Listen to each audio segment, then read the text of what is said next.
Hello and welcome. My name is Rhonda Parker and I'm the creator behind Words by Parker. If this is your first visit, welcome. And if you're a returning viewer, welcome back.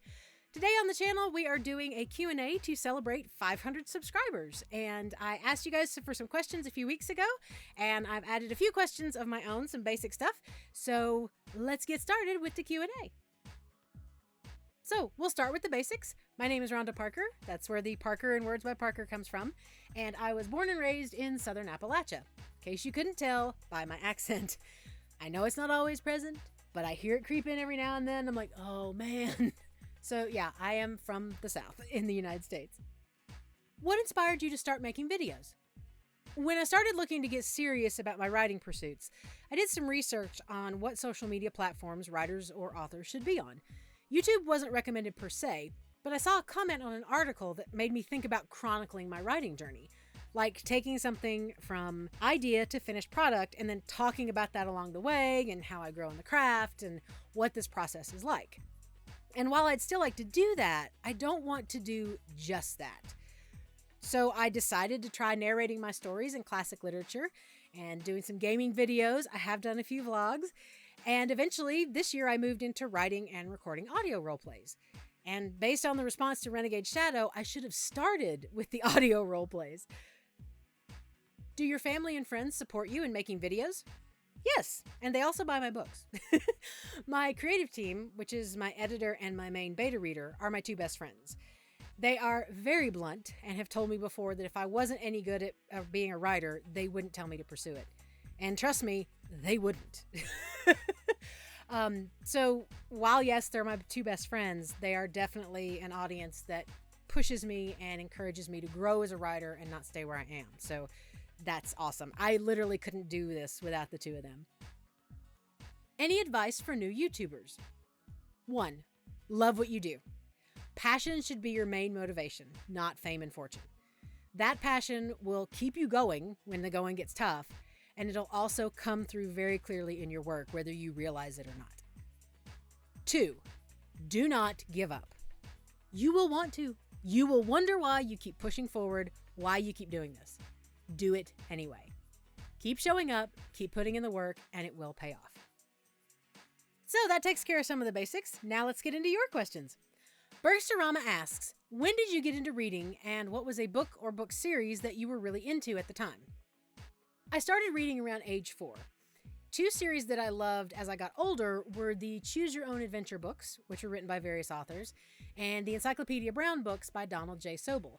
Those were a collection of short mysteries. Encyclopedia Brown was like I think 10 or 12-year-old kid, and he ran a detective agency out of his parents' garage, basically.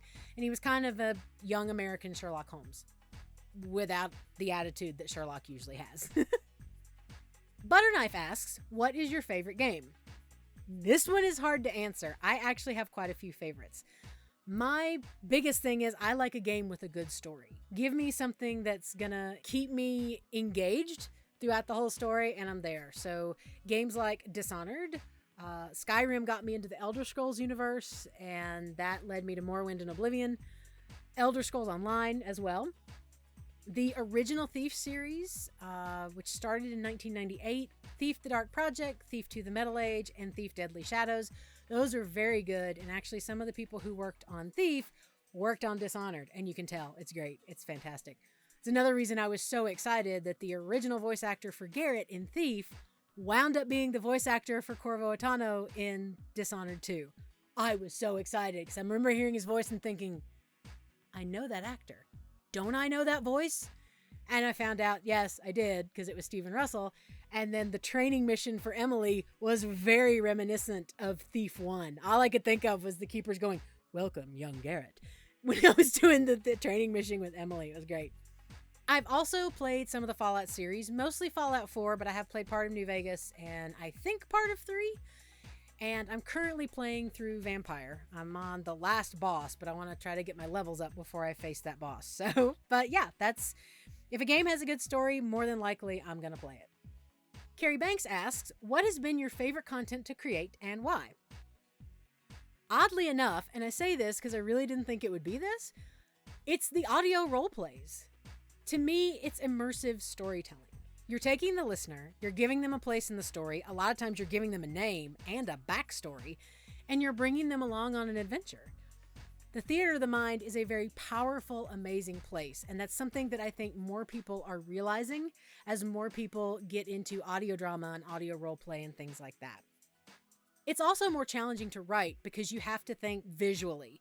Not that you don't do that with other mediums of writing, but I really think that with things like the audio dramas and the audio role plays, things where you don't have any visuals, you have to paint that setting more so for the listener. And to me, it's more challenging than writing a screenplay or a stage play. I also love creating content with a full cast aspect. It has been wonderful to work with other people again, to put a production together. We're all working together, we're collaborating, and we're telling the same story, and we're all focused on doing it and doing it well and having fun along the way. I'm a big proponent of enjoy what you're doing. And there are some really talented folks out there that I have had a chance to work with. There are some others out there that I hope I get a chance to work with one day. Being able to bring other people in and say, hey, will you help me tell the story, has been awesome. I hope I get to keep doing it from now on.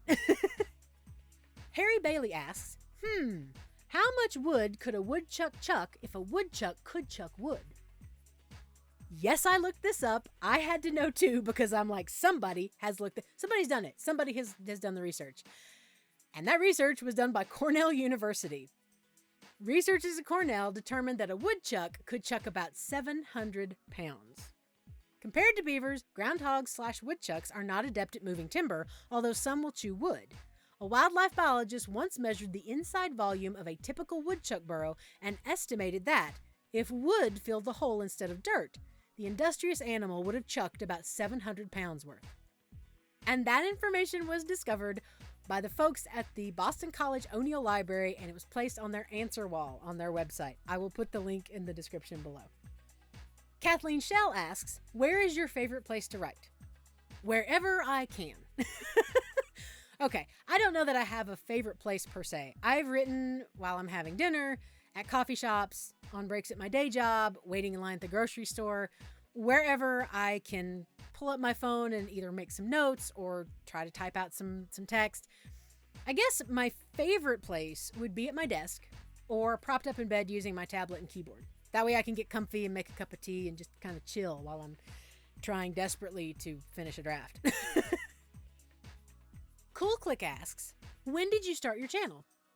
November 1st of 2020. So that second year anniversary is coming up soon. I did some narrations of my stories that I'd written at the time, some classic literature narrations, gaming videos, and vlogs. And then in October of 2021, I produced my first full cast audio production. In June of this year, I started producing audio role plays, both my scripts as well as script fills for other authors. And in 2023, I'll be producing my first full cast audio drama. That's all I'm going to say about that right now, but there's a little info for you for next year. Stephanie Oakham asks, the creative process. How do you keep true to your idea? How do you know to ease off or let happy accidents happen? If you figure that out, you let me know.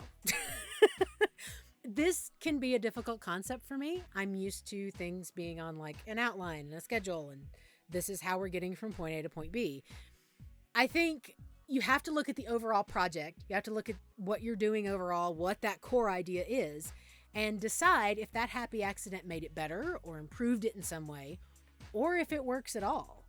And sometimes it is really hard to look at that objectively in that moment. A lot of times it's kind of like, let me think about that and I'll get back to you. Because sometimes you get into like post-production and you look at it and you go, oh, yeah, that does work. I actually like that better. And then sometimes you don't. So it's kind of it's a toss-up, but I think you can't make a snap decision on that. You have to remember to stay true to your idea, but you have to go with the creative flow. And that wraps up the very first Q&A on the channel. Thank you so much for being here. Thank you for taking the time to listen. And thank you to those of you who submitted questions. I hope all of you enjoyed this video. If nothing else, you can walk away with some useless trivia because you now know the answer to the age-old question. How much wood would a woodchuck chuck if a woodchuck could chuck wood? And the next time someone asks you that, you can look them straight in the eye and say, 700 pounds according to researchers at Cornell University. Go ahead and use the announcer voice to do that too. It'll be great. So anyway, thank you again for being here. If you like this video, please click on the like button. If you didn't, click that dislike button. And if you want to see more content from me, make sure you hit the subscribe button and then tap the bell icon to get notifications. Also, I am starting to post more things on the community tab, especially things like coming soon to the channel or announcements, things like that. So those don't always show up in YouTube notifications if you have them turned on. So if you ever get curious and you think, I wonder what's coming up next month, come on over to the channel, click on the community tab, and you'll see all past and current posts there. Thank you again for spending your time with me. I appreciate that you give my content and myself a chance. Have a wonderful time of day wherever you are right now, and I'll talk to you again soon.